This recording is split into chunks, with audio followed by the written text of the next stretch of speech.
Today, we're going to celebrate the first anniversary of the establishment of the Irish Professional Mediators Organisation.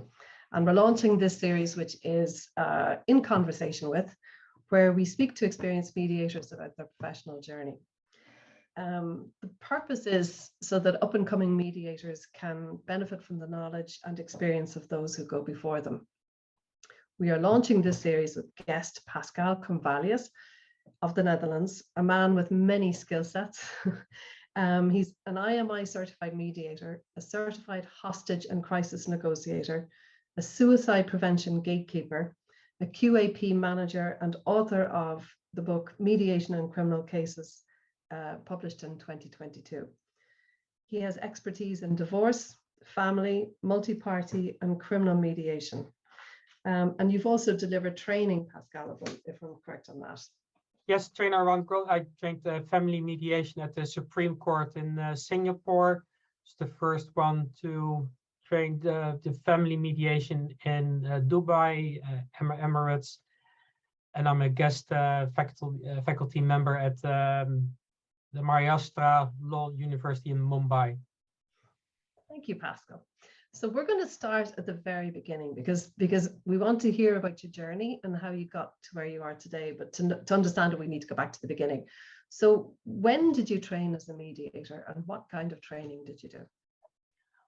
It started back in 2006 for me. Just doesn't feel that long ago, and it was when I was doing a so-called young executive program, and they told me you're really good.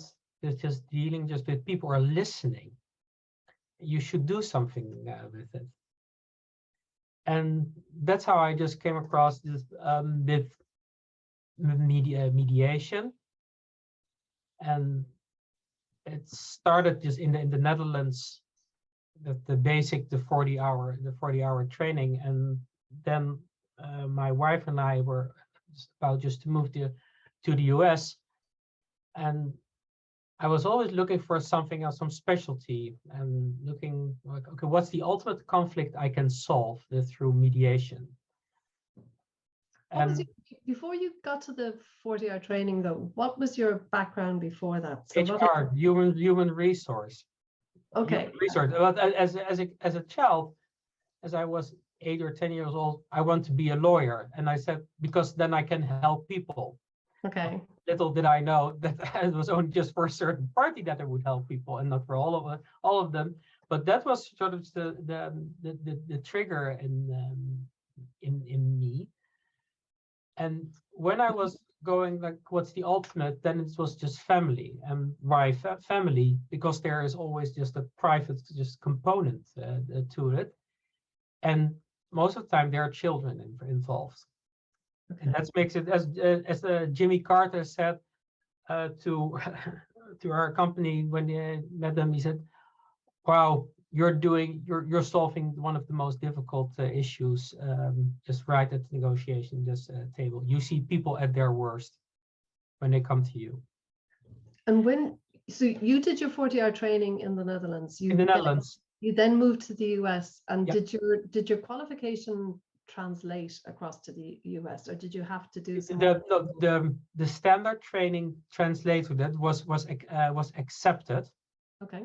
For the Rule 113 roster, it's in Minnesota, and they accept that as basic training. However, I still need to do the extra module of the domestic violence and abuse, because that's an extra module. But I said again, through the whole family and divorce training.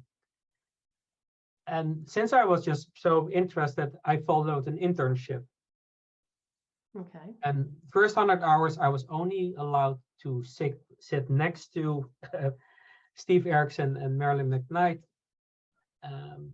and listen. Only to bring coffee. Not allowed to do anything else. So you were observing mediation. Only observing, and then we discussed every case after. So what would you have done differently? What did you notice? Didn't you notice, or what would you like to ask? And then slowly, it started to progress in that I could assess, that I could ask questions. Okay. That was And yeah. But these early cases, Pascal, so you're observing, you hadn't done a mediation case by yourself at this stage. You'd gone from your training, you moved to America. Yeah, only just sitting in. It was just in that from just really just fast. And what kind of mediation work were they doing that you were observing? Family divorce. And do you recollect what kind of protocols? In other words, how was consent secured from the parties for you to sit in and observe? They would just prior to every meeting, they would ask like the consent, and I had to sign for the mediation with the mediation agreement as well. Perfect. And so after you got about 100 hours in and you began to know that you could ask questions and you were getting a feel for this work. So at what point were you let loose on the clients yourself? Never. I would say no. It's basically after 200 hours. Then they felt comfortable to let me go and do things just on my own. And at that time, we didn't move for just family reasons. We aborted the move to the U.S. My wife is from the U.S. and we were going back just to the Netherlands. And that's how I just started my practice here in the Netherlands, more towards just family and divorce.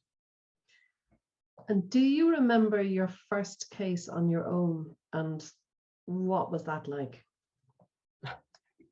The first case on my own was about a couple, and we always just asked them just the question: are you both in agree that you want to file for divorce, and that you cannot solve any difference? So then they said, we don't even know if we are married. Okay.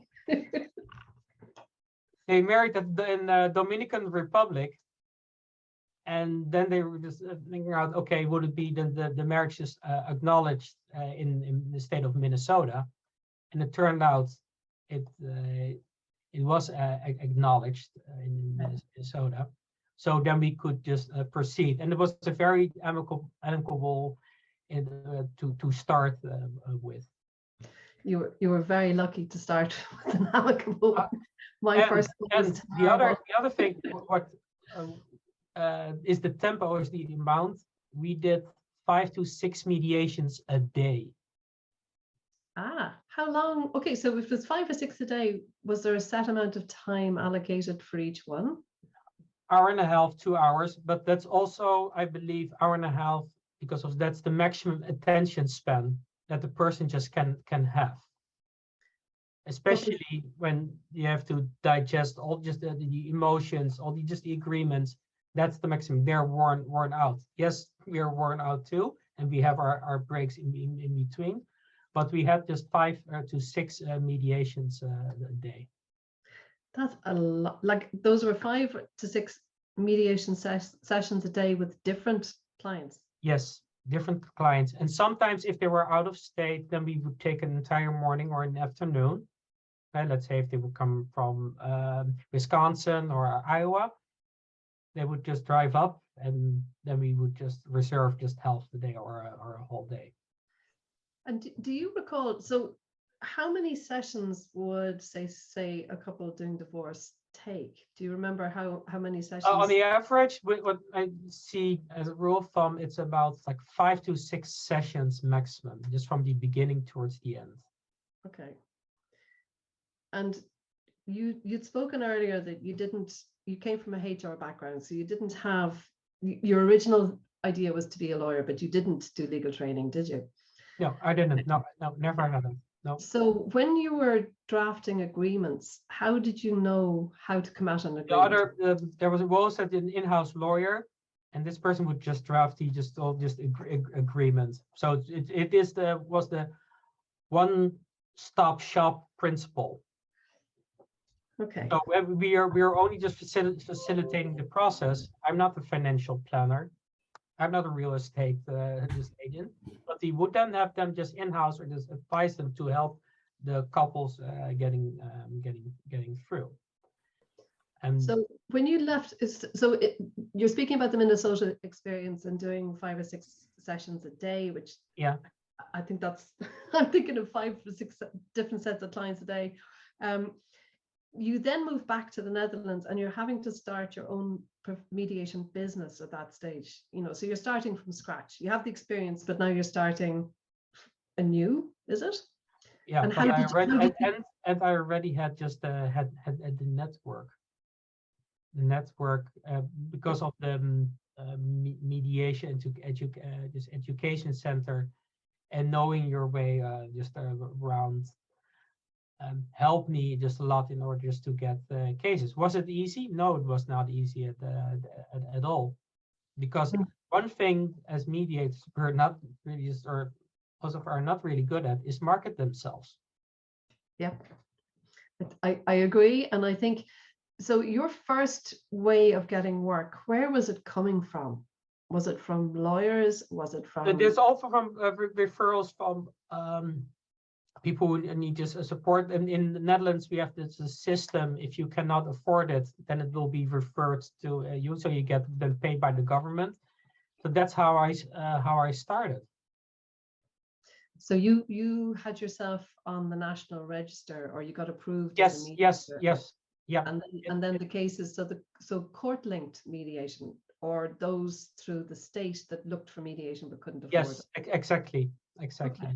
Yes. And when you started doing you set up your own practice in the Netherlands, did you co-mediate like you did in Minnesota, or did you? And sometimes I do practice that with partly a kitty duel, and the reason for that is sometimes just gender balance. Men always choose for or women always you want to just avoid that. So in some cases, I definitely did, even just with the real just the complex cases. Child abduction. These are these are just different disciplines, and you really need the 4I principles, and you need to look after each other. That's what I've learned in the US as well, and because I believe there is the more crazy cases as I would just call it, and because yes, my first case was an easy case, but the second one, almost just in the same week, was a dispute between a person who the couple, the husband had $16 million, had 4 airplanes, 10 landing strips just across the US, and had like a whole just gun and everything, and that 10,000 bullets. The wife had $4 million, acres of land, and had 2,000 bullets. Well, where was the discussion about? Not about money. No, it was about the amount of bullets that the other person would get. Wow. Okay. I think that's probably uniquely American, that piece. Yes, exactly. Exactly. Do you remember the first time? Because I think I'd be surprised if it didn't happen to you, but if it didn't, okay. Do you remember the first time you felt out of your depth in a case?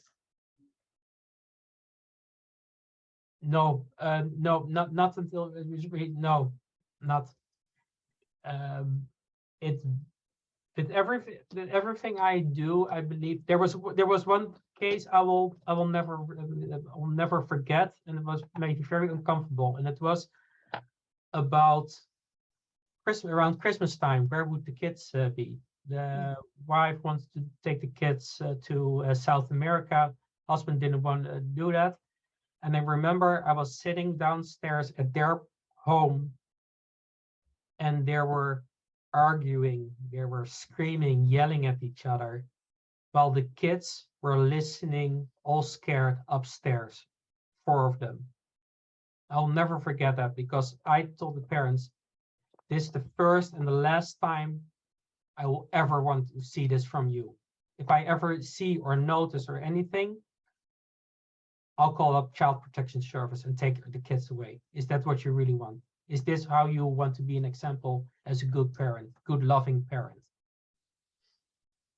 You've touched on something that I did in the very beginning, but I decided not to do it anymore. You were in the home of the clients for that At that period. particular point, I believe, and that's how I,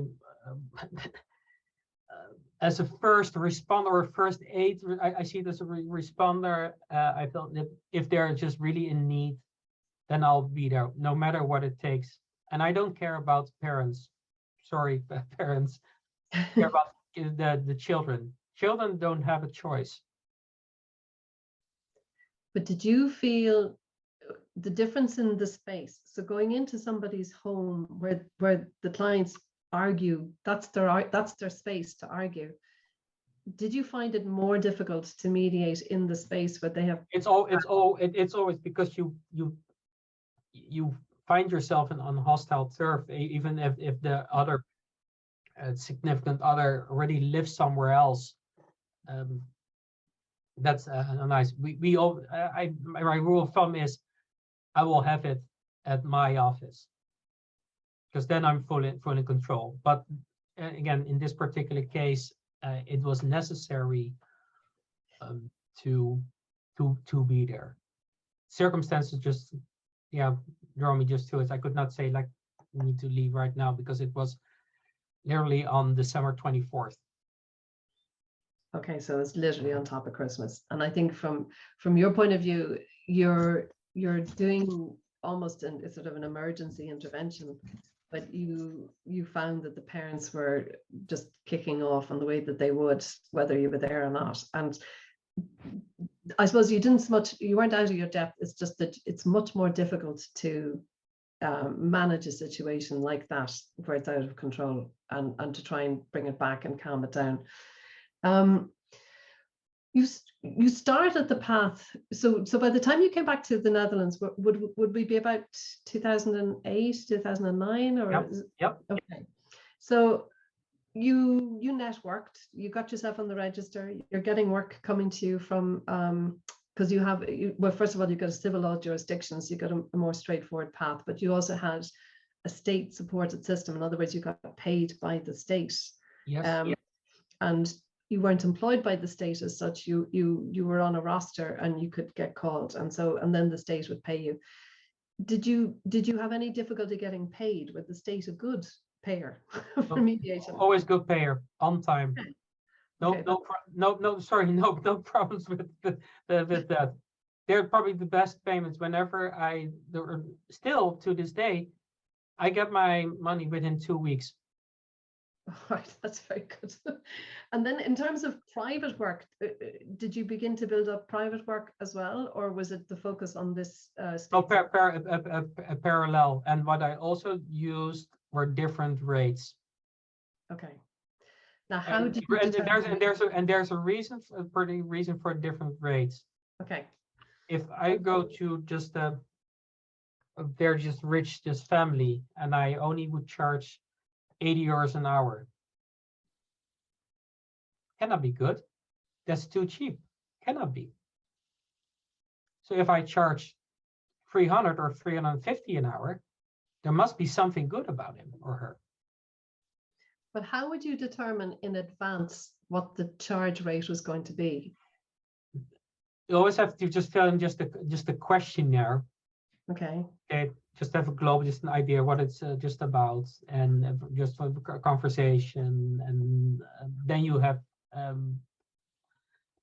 that just discussion. Sometimes people would not have a lot of money. I would basically charge them 50 or 40 euro an hour, but I have that various rate. But you definitely know, because there are certain areas in the Netherlands, coming of this area, there's money in this involved. It's maybe it sounds dirty and just strange to people, like, oh, but it's necessary also to market yourself in that sense, because if you don't do it, another person will do it. And I tell people, I'm always just cheaper in that sense. They can either choose for a one-stop shop, so fixed price, let's say €2,500. Okay.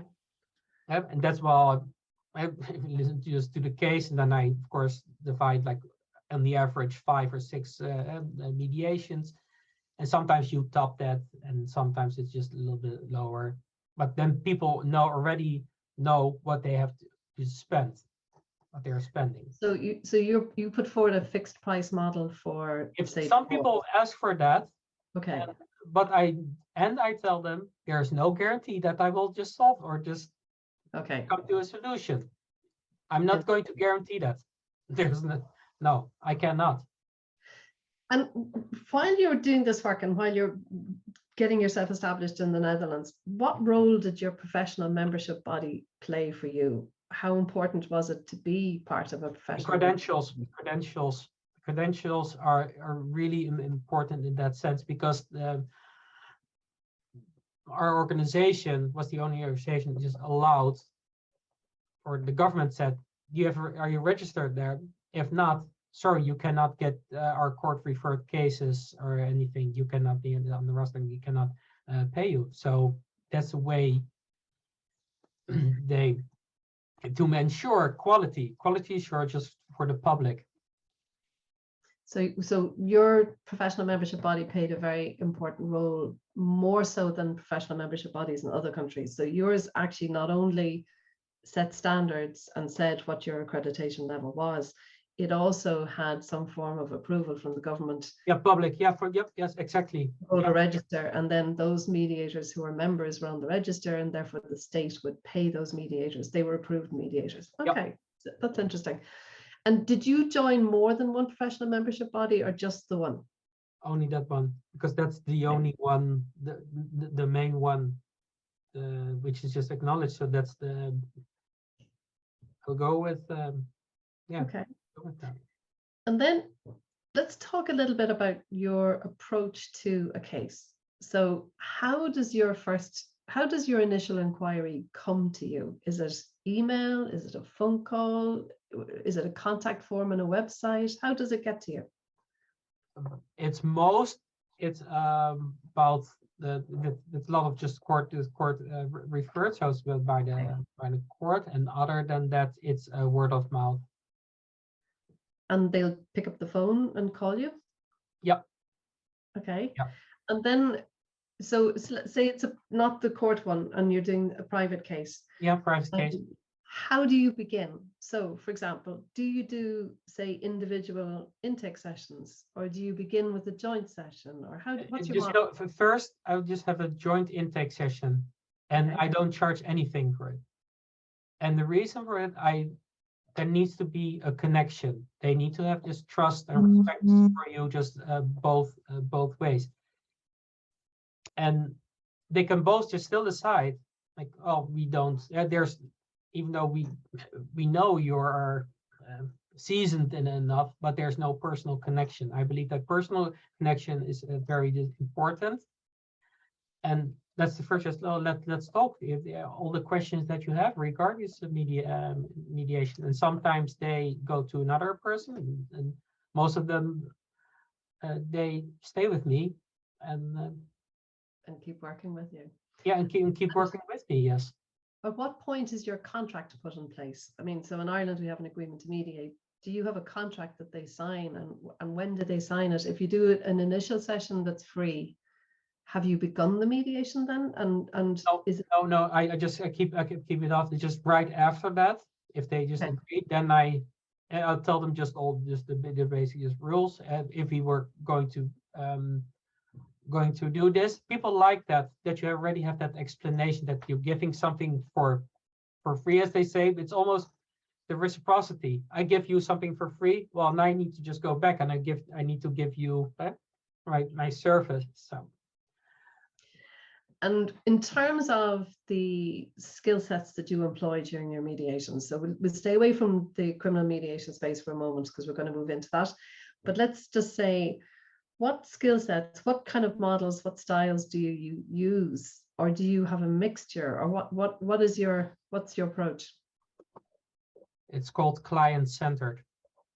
Okay. Whatever the client needs, that's what I just protect. If they sometimes it's facilitative. There's no one single style. You have your own style, but I believe you to look at clients what they need and work around that, whatever form that is. I do not believe personally that you can have just one style on its own. Yeah, and you've spoken in your book about four different, well, Yeah, four narrative, transformative, yeah. Yes. Yeah, and those would be the four key ones. We know there's about 25 mainstream models, and then there's a whole lot of the other ones coming in behind that.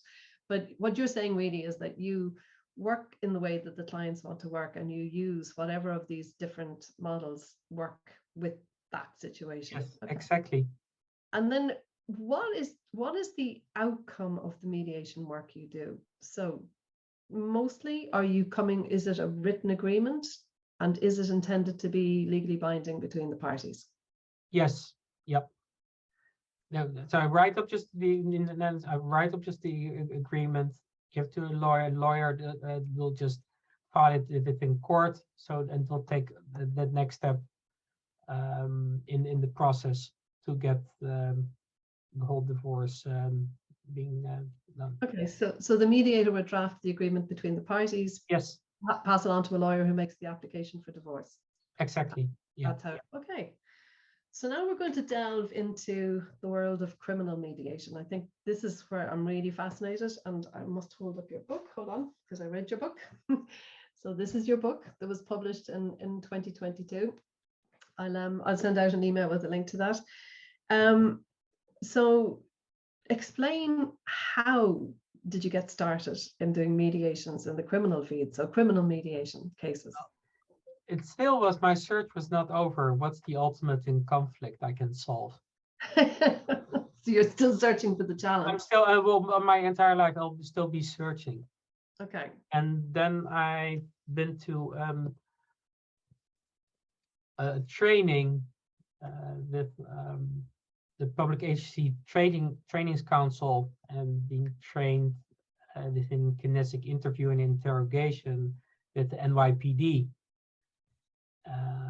And now it's starting just more and more just getting interesting. And there was a pilot running in the Hague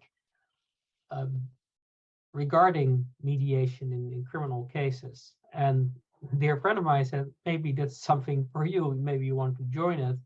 And that's how I got into that field, the criminal cases as well. And did you link with someone who was already doing criminal? Yes, I was already doing. It's one of the pioneers, Kitty Duell. She worked on that just already in the early days, and she introduced me to that.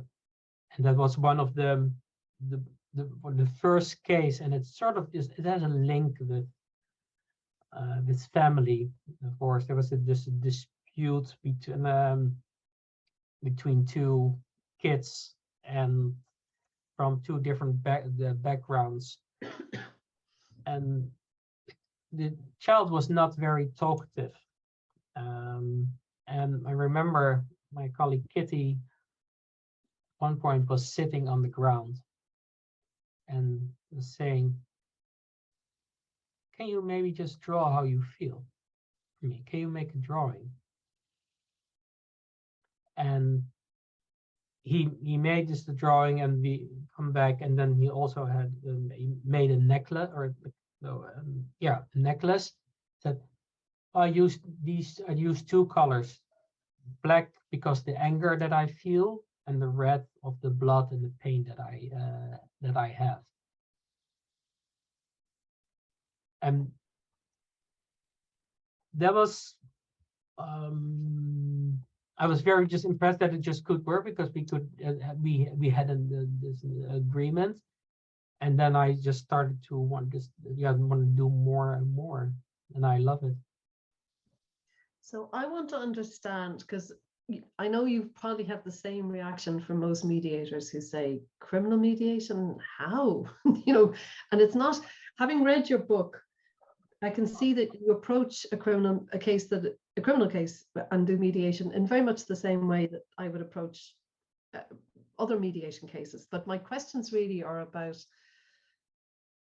what is the entry point? In other words, is it, and maybe it's a mixture of all of the above. So is it a judge that says to a victim and an alleged offender, go to mediation before I make a decision?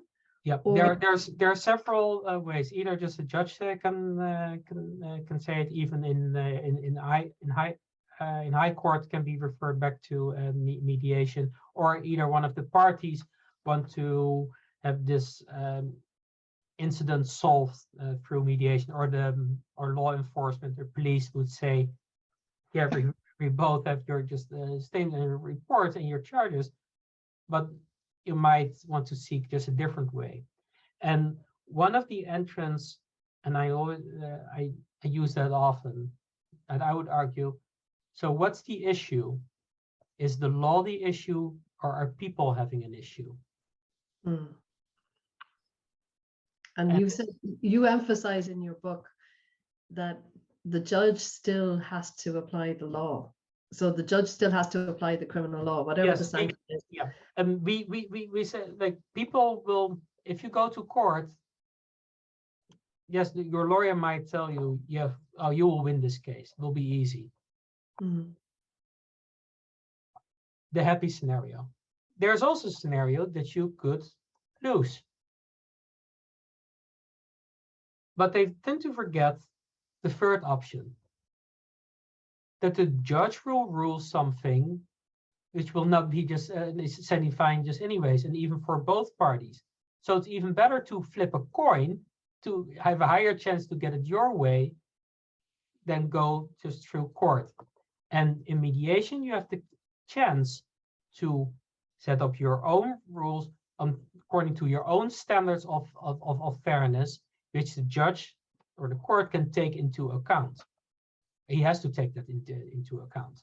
But again, I think that's what I was going to ask you. So you're saying that your civil code would provide for this being considered by a judge. So if the parties have gone to mediation and they've some form of resolution, is it a factor then that can be taken on board by a judge in determining? Judges have to take it into consideration.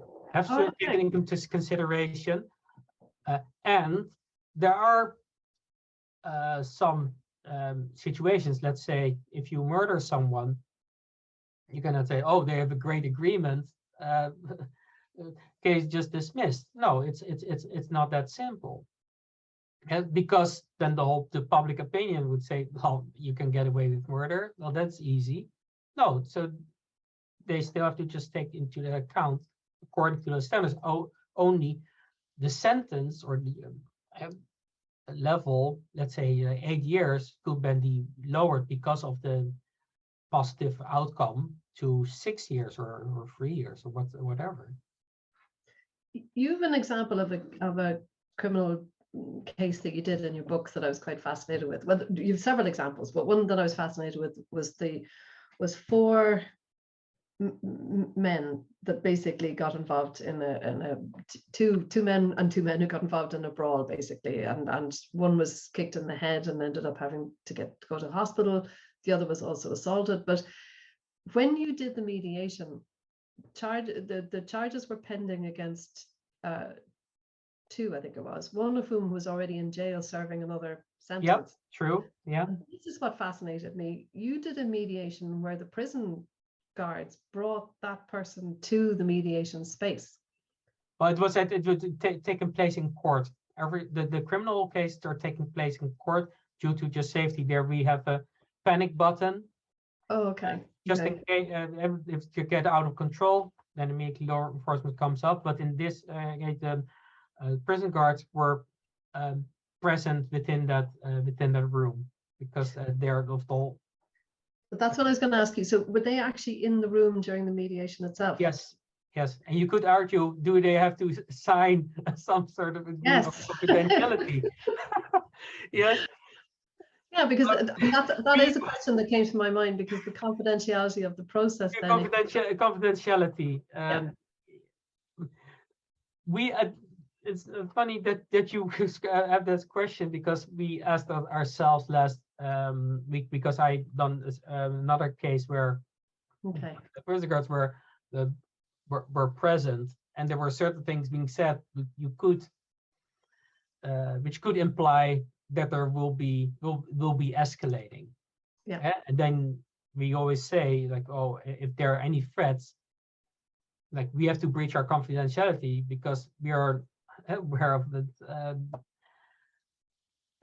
But that's something we have to just ask within our group. So that's up for. I will give you the answer just later.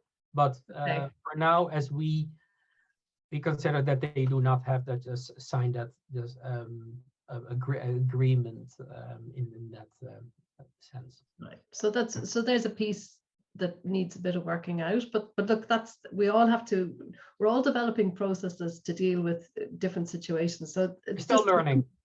Yeah, exactly. We should always be learning as we work as the fact that people say, like, oh, Pascal, you're an expert. No, I'm not an expert. I'm an expert when I retire. Then I'm an expert. I'm always learning. And even from students, I say, I'm also still learning from you.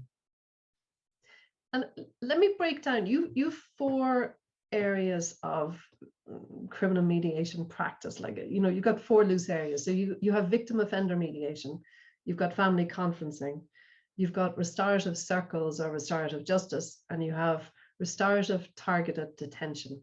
So I'll begin with the last one. Is that where somebody has already been convicted of the crime, and then you're doing mediation to find some agreement about what happened?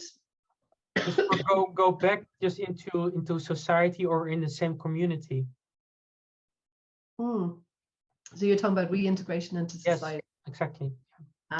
So who would be involved in that mediation then? If it's the person somebody who's coming out of jail then?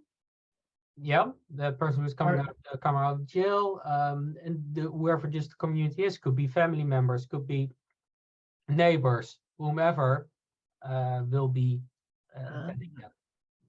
And back to the horrible question of money, who's paying for this? So who's paying for criminal mediation? Government, because it's cheaper. It's a cheaper process. So again, let's go back to the how. So does the government then take the same mediators off that same central register? No, they have to just they've got to have the specialty or the credentials of the new mediation. There's separate training, and we also just we have to limit the amount. Otherwise, you need to have enough cases a year to have that momentum just going and know what you're doing. So there is, unfortunately, we would love to expand if there would be just more just money or more allocated, but there's only just a certain amount of money a year which we can use. And would you say, like, are there hundreds of mediators involved in criminal mediation, or is it a much smaller number? I think it's about 180. Okay. Yeah. I think it's. I don't have it just on top of my head. No, they're not a lot. It depends. I'm in the jurisdiction of The Hague, and I have 9 other colleagues. And would the pay that the government give for criminal mediation be the same as the pay that they would give for family mediation through their support system? No, there is a difference. Yes. Right. And is there an explanation as to the difference on the part of the government, or is it just that it seems to be an arbitrary outcome that? There still talks about it, about what the reason just be behind it, because they say, okay, there's one victim and one offender, but or whatever, you get one case presented, but sometimes there are more victims. Yeah. So, and the filed a complaint or press charges.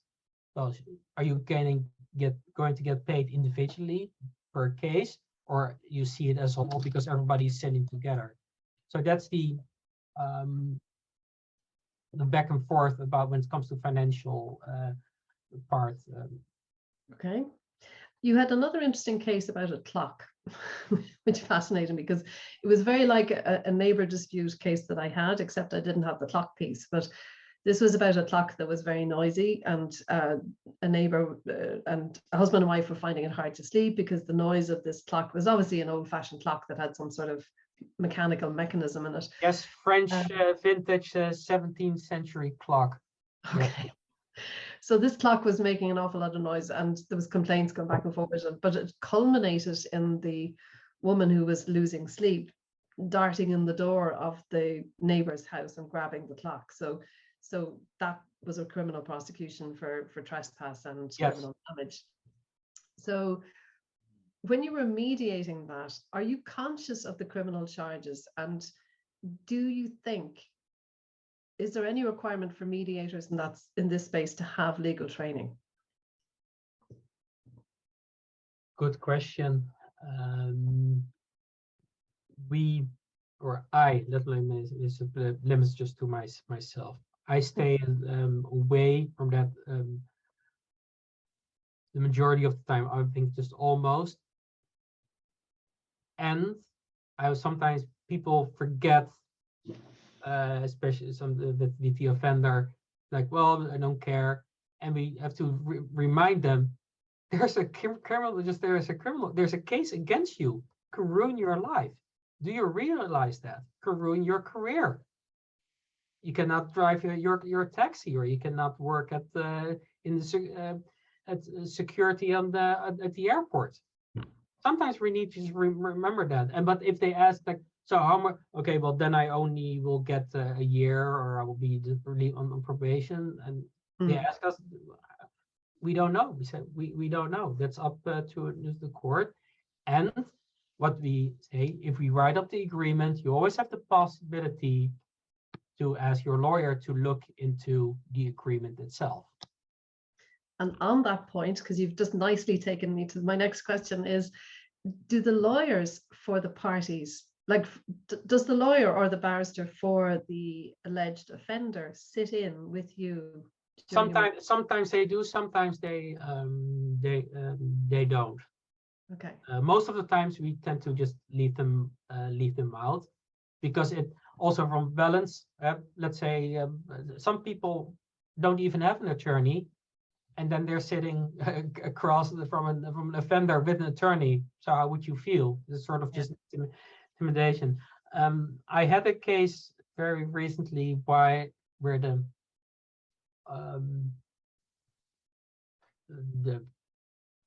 offender was sitting in front of 5 people, 5 victims, or the family.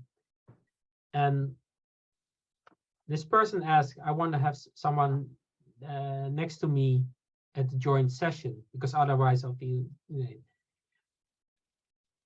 and I only trust my lawyer. Fair enough, but we make the shortest instruction that she's not in the capacity in the joint session as a lawyer, but only as a trusted person. So whatever is being said around that cannot be used against, because it's confidential and everything. Okay. And did that work? I mean, did the lawyer accept that as a restriction? Yep. Okay. It's an interesting one. I think if we step out of the criminal mediation space, do you have lawyers that want to attend for your family cases? Do they want to come in? Do you engage with them? And sometimes we do it, but we have them, or I have them strategically positioned. Like physically close by? Yeah. Or, okay. Oh, no. Just first, clients are just sitting in front of me. Okay. Attorney to that, because I'm sitting in the middle, so I can just face them. and I don't have to just my peripheral. Just I can. It's easier because it's about them.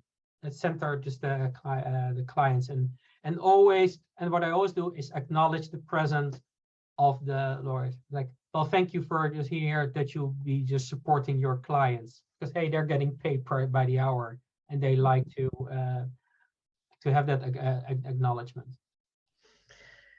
So in terms of dealing with really difficult and sensitive issues like domestic violence, yeah, I'll put it this way. I will mediate where there's domestic violence or an allegation of domestic violence, but I use protocols to ensure that a potential victim or a victim is not in the same space, and so there's a lot of different steps we can take. At all time, safety. There was a case, and that's recent where it was related to this a criminal case, or they husband and wife, or not husband and wife, boy and girlfriend started this big fight. She was pregnant, and she had her dad threatened just to come over and teach her her own daughter a lesson. She should obey. When she was sitting with us, I noticed there was something off, and I asked her straightforward, "Have you ever considered suicide?" And then she burst into tears, and she said, "Yes, I was about to a couple of days ago, I was about to just throw myself in front of the train." And I said, "I want to make sure that you are safe. You're not going to leave this building, because I don't want you just jump off the bridge, off the freeway in front of the court." And she has been, that same evening, she's been brought to a safe house. And safety just goes first for everything, because I know that from one case in the US where it was going the other way, where there was an actual shooting at the parking in the parking area. Yeah. And I think you're talking to something that I feel very strongly about as well, that we have a duty of care to mind our clients through the process. And if we see that someone I have had suicidal, very serious, I mean, not people who are talking about it, but you know when it's very serious, or at least you have a good sense. Yeah. And it's happened 3 or 4 times. And yeah, you do have to take extra steps to support them. You do have to connect them with the appropriate supports. And I think it's a duty of care that we have, not to just turn the other way or just ask the question. The thing is, just ask the question itself. Did you ever think of your suicide? Just put it out. And what tips would you have for new mediators coming into this space who, if they have a very difficult client who's quite hostile and confrontational to you, the mediator, what tips do you have? You've one lovely expression in your book, stay confident and be kind. So stay confident and kind. But what tips would you give to new mediators coming into this space? It's not your problem. It's not your issue. Your conflict. That's one thing. The second thing is, if they're just high conflict and angry, there's only so much time you can be angry for. So Roisin, how long can you be angry for? 10 minutes, 15 minutes, a whole day? I don't believe nobody can just be like angry with the outburst all day. At one point, it's like a volcano, and you will erupt, and then will just calm down. And that's the moment you kick in. You acknowledge, like, hey, that really touched you, or that was frustrating you, and then you have the conversation, that acknowledging that emotion. And I think you've said something really, really important there. It's incredibly important to remember this is not your conflict, but people, in my experience in 12 years and hundreds of cases, people who are in conflict can quite often want to bring the mediator into it, or create a conflict with the mediator. I look at it from last week. Somebody told me just a brilliant report. this person said, imagine you have sort of a fishbowl on your head. You stay in it's not your problem. You have your own just thoughts, but you're still in connection. You can still oversee everything, but it doesn't hit you. It should not just arm. You have to just have that natural space, and everybody has their own level of tolerance, whatever you would see or how you perceive it. That's why it's equally important to have someone to talk about just the case or what you're struggling just with the peer. And they have the peer, not just in detail about the case itself, about How what you're did go well. The self-reflection in that sense is really important in order to grow, in order to digest whatever just happened. Absolutely. And I think that's one of the reasons we prioritized a mentor program within our organization, so that you have somebody that you can reach out to and just have that more high level conversation and say, I'm struggling in this particular case, or, you know, how did you get past this kind of feeling or this kind of, so I think, yeah, supporting one another is incredibly important. And asking for help on time, because as responder, as a lawyer, first as a paramedic, sometimes we see just people with just traumas, and I believe under people with trauma there's a healthy person. It truly is. But sometimes we connect it to just little things which remind of in our own situation, and that could just down. As soon as you notice it, talk about it. Where otherwise you're suffering from, you're getting yourself into compassion fatigue, and you don't want to go there. So self-awareness. Self-awareness, Yeah. Self-resilience. Self-awareness is I believe really just important, and should be just throughout, not only just we're focusing right now on family or in this criminal case, but it's also could be in the commercial cases or work dispute. And that has taken me very nicely into my second last question, which is, what advice would you give to your younger self starting out? So if you were able to talk now as who you are now back to your younger self when you first started mediation, is there any advice you give yourself or anything that you think you'd tell yourself to do? Patience. In what sense? In building your practice or in doing the work, or in doing your work, we tend to and treat every case as is your first case. It's not something you just grab off the shelf like, oh, okay, yeah, oh, on this page I should do this and that. Yeah. Don't make just make sure every case is unique in that sense. Yeah, there might be just elements, and there are certain things or processes that you do, but still every case is is unique. And yeah, be just eager just to learn and explore, be an interest as in people, because it's sometimes it's hard. We get sick and tired or just disgusted because of this with all these disputes. People ask me what I'm doing. Well, I'm selling peace in an adversarial world. That's what I'm doing. I'm selling peace. And that is the truth. But you've also hit on something very important. The nature of this work is that we're always dealing with people in conflict, always. Yep.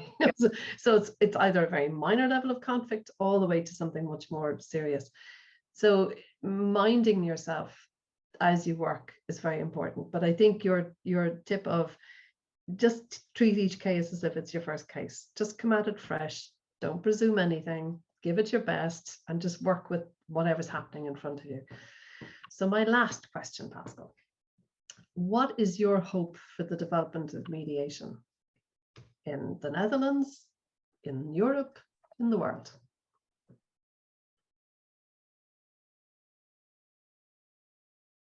The mediation will lead to a full fully acknowledged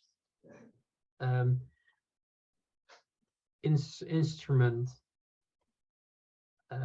in solving conflicts. We're already stepping forward, like from ADR, alternative dispute resolution, to negotiating, negotiation dispute resolution. We slowly see that movement, and that's why I'm saying it's one of the tools that you can use, not an alternative tool. So really what you're saying is mediation should be the first dispute resolution, a standalone dispute resolution, not an alternative to dispute resolution. Yeah. Okay. Yeah. So Pascal Comvalius, it has been a pleasure talking with you today. I wish we could go on for another while, but I think this was a really useful conversation. I wish you the very best in your journey, your continuing journey as a mediator. And I really want to thank you for sharing your insight and your wisdom and your experience with us today. And we're celebrating the first birthday of IPMO. We're celebrating the members who are just starting out on this journey. And I think this has been hugely beneficial. And we'll talk to you again someday, I hope. So yes. Thank you very much, Pascal. We're going to end this session now, and we'll have a little bit of Q&A, and then we will finish up for today.